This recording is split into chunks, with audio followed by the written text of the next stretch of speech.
England v Senegal, last 16 of the World Cup, 4 wins, and we win the trophy. Am I getting ahead of myself, Charlie? A little. I think Senegal probably wouldn't like to hear that.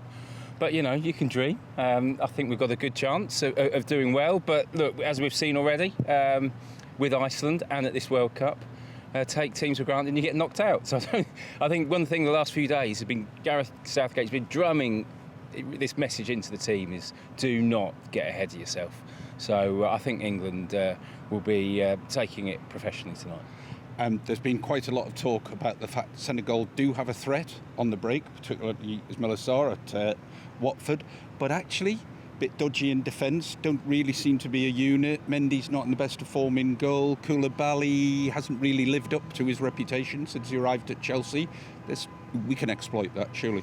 Yeah, look, on one hand, Senegal, great record in knockout situations. You know, they won that AFCON this year.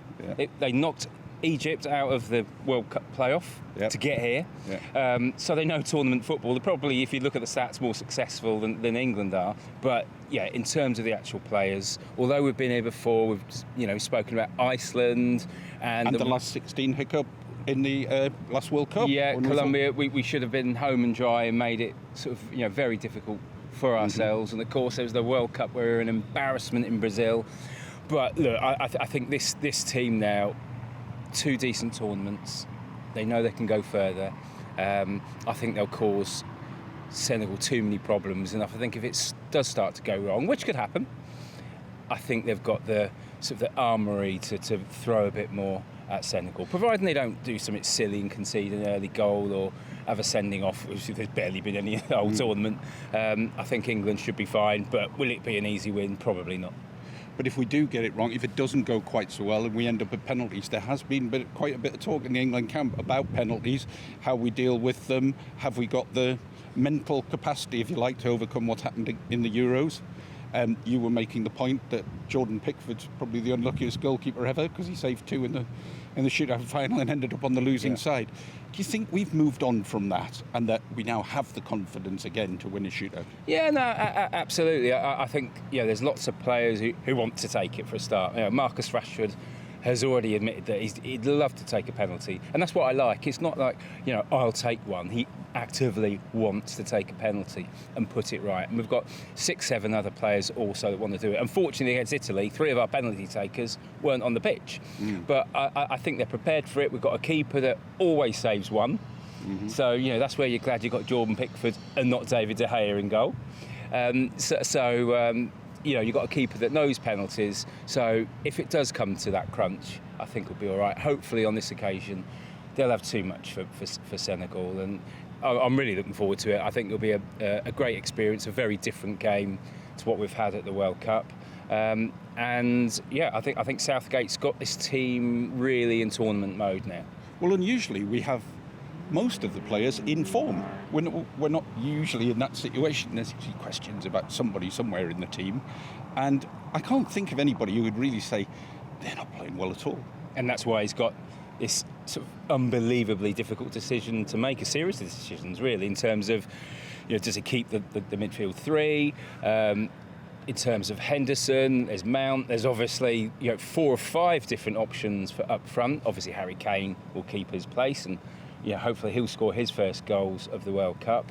But the fact that he's got all these players in form, and we didn't see this coming really, did we? Because although we went into the World Cup hopeful and confident that they get out of the group, only 4 players were playing well going into the World Cup really. Yeah, they weren't particularly in form, but it shows you that even though they only had a week to forget the Premier League season, they've also sort of snapped out of it in a different part of the world, and they're in a different place, all of them.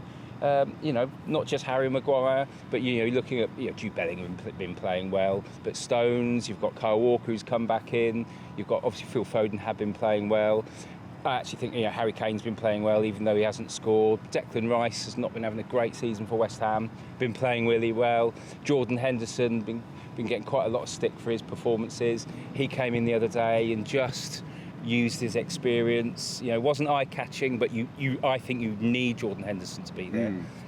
Bloke that's taken Liverpool to 3 Champions League finals. So I think it's got a good balance at the moment. Yeah. How do you think the likes of Raheem Sterling and Bukayo Saka will be feeling right now? Do you think they'd be worried that they might be getting edged out of the starting team? Yeah, well, there was some reading between some comments that Southgate made the other day and the fact that Sterling went right down the tunnel when he got substituted the other day.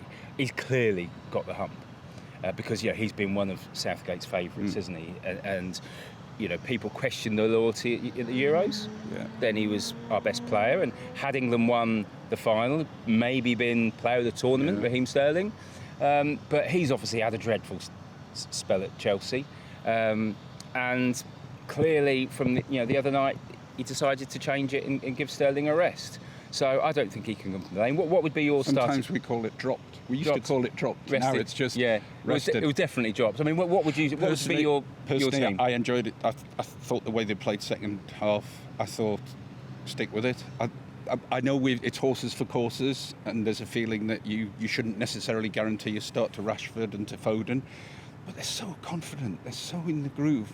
I'm not saying Saka wasn't, that you feel worried to change it, and we come unstuck. He'd get a lot of stick. Sticking with it, nobody's going to criticise that, are they? No. But does Rashford, his first half performance, worry you?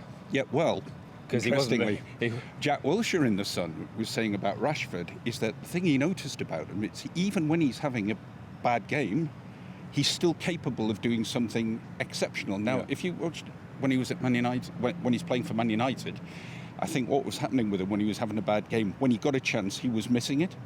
But I think you get the feeling with England that even if he wasn't playing so well, he'd stick it away. And I think that might be a bit of a change. He's become a little bit more clinical. So I'm not so worried about him. His confidence I'd seems stick good. with him. Again, looking at that team, and might be slightly controversial, but why I think Sterling could still have a chance of coming back in, or certainly why I might do. I'd have the players with experience. The fact is that we've got to the last two tournaments, and we've looked at particularly the Germans teams in the past. You look at their caps, and they're experienced, even if they're not always playing at their best. And that's why I think you've got to look at the players that have played in 2 or 3 tournaments. That's why I'd have Henderson, why I'd have Sterling, why I'd have Rashford. But then you've got the mix of Bellingham, you've got the mix of bringing Foden, maybe having one of those as a number 10, just to get the balance right. I don't think we could all have the youngsters and just say in one go, not have Henderson, not have Sterling, not have Rashford. With a team of youngsters plus Harry Kane, you're not going to win the World Cup. Impossible. So I think you need a bit of a balance. So I don't think that's why we should totally write off some of the senior players. So we're pretty confident we've got enough to beat Senegal, and we'll be rolling on to a quarter-final.